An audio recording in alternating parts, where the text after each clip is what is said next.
Дараагийн мэдээг танилцуулъя. Кен улсад шоргоолчны наймагчдад ял ногдуулахаар болсон байна. За Кен улсад жуулчны визээр ирээд байсан. За мөн тэндээсээ бол шоргоолц 5,000 гаруй шоргоолцыг цуглуулж худалдан аваад байсан Бельгийн 2 өсвөр насны залууг бол тухайн хэрэгт холбогдуулан баривчилсан байна. За тэдэнд 7700 еврогийн ял эсвэл 12 жилээр одоо 20 ийм ял ногдуулах шийдвэрийг Кен улсын шүүхээс гаргасан байна. За шоргоолцнуудыг бол хэдэн сарын туршид амьдар нь байлгахын тулд хүн носоор дүүргэсэн 2000 гаруй ийм лабораторийн туршилтанд хэрэгэлдэг хоолой савнд бол тухайн шоргоолцнуудыг савсан байсныг нь эрх баригчид олсон байна.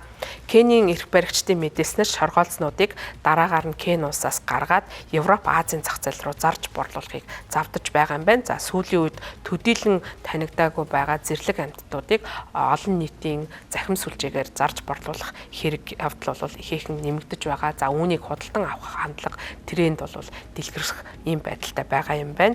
За энэ удаагийн хэрэгт холбогдсон этгээдүүд бол Бельгийн иргэн 19 настай Роной Дэвид Лодивакс гэсэн ийм хүмүүс байсан юм байна. За тэднийг 4-р сард 5,000 шоргоолцны хамт нарко нэртэй одоо мужид бол баривчилсан юм байна. За тухайн муж бол үндэсний цэцэрлэгт паркууд бол төвлөрдөг гэдгээрээ алдартай. За тэднийг 4-р сарын 15-нд яллагчаар татсан. За лав гарагт Кенийн шүүгч энэхүү одоо шүүхийн шийдвэрийг танилцуулахдаа дараах мэдээллийг бол өгсөн байна. За эхлээд бол өсвөр насны энэ залуучууд хийсэн үйлдэлээ тайлбарлахдаа шоргоолцыг хобби болгон түүсэн мэдэхгүй гинэн томоогүй байдлаасаа болж ийм гэмт хэрэг үлдсэн гэж мэдүүлсэн. Гэхдээ тэдний цуглуулсан байгаа тодорхой төрлийн шоргоолцнууд нь бол маш ховор үн цэнтэй байсан. За тэгвэл бүр хобби гэж одоо бодоод цөөн тоогоор цуглуулсан биш, маш их олон мянгаар нь бол шоргоолцнуудыг цуглуулж байгаагаас нь харахад бол энэ бол ямар нэгэн байдлаар гин томоогүй мэдхгүйгээр хэрэг үлдсэн гэж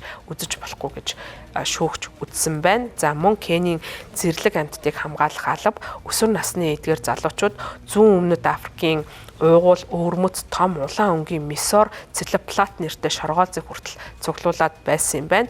За тэдний хийсэн үйлдэл бол хобби биш, харин захим зах зээл дээр энэхүү мисор целоплат нэртэй шоргоолцны хомсдол үүснэнтэй бас холбогдуулан тооцсон байна. За эдгээр залуучуудын борлуулахыг завдаж байсан одоо энэ шоргоолцсон дотор Африкийн авраг том шоргоолцнууд бас байсан юм байна. За ийм шоргоолцнуудыг Их Британий дийлрүүд тус бүрийг нь 170 фунт стерлинг буюу ам доллар шилжүүлэхэд 2200 ам доллараар үнэлж зарддаг юм байна.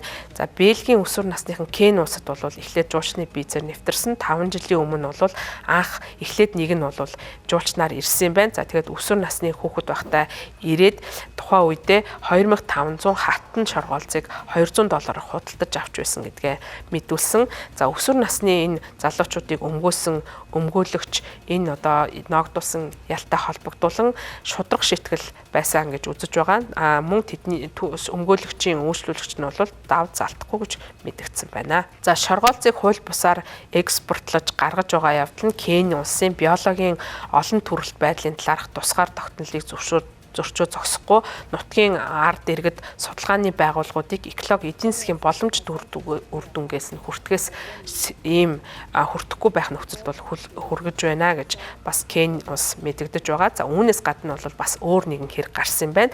За энэ хэргийг хэрэгт бол 400 шоргоолцыг бас цуглуулад байсан ийм хоёр эрэгтэйг бол баривчилсан. За эдгээр энэ хоёр эрэгтэйг мөн 12 сар хорих ял буюу мөн тус бүрийг нь 7700 еврогийн торгуул ногдуулахаар бас ийм ялыг оногдуулж байсан юм байна. За энэ тэр тусдаа болсон хэрэгт холбогдсон иргэд нь Вьетнамын иргэн Ду Кон Нигон гэж хүн байсан юм байна. За тэрээр бол шоргоол завхаар бол Кен улсад очсон. За ингээд Кенд одоо очоод бас тэнд байдаг Денис Нинган гэдэг хүнтэй бол уулзаж шоргоол зардаг нутгийн иргэдтэй уулзгаар хамтдаа бол тухайн аяллыг хийсэн тухай бол шүүх хурал дээр мэдэгдсэн байна. За мөн энэ одоо хурааж авсан шоргоолцныг бол тухайн байгальд нь засан зохицох дэмжлэг үзүүлэхгүй бол цаашдаа амьд үлдэх магадлал нь бага байдаг гэдгийг анхааруулсан байна. За тийм учраас байгалаас шоргоолц авч түүж цуглуулахгүй байхыг анхааруулсан байна.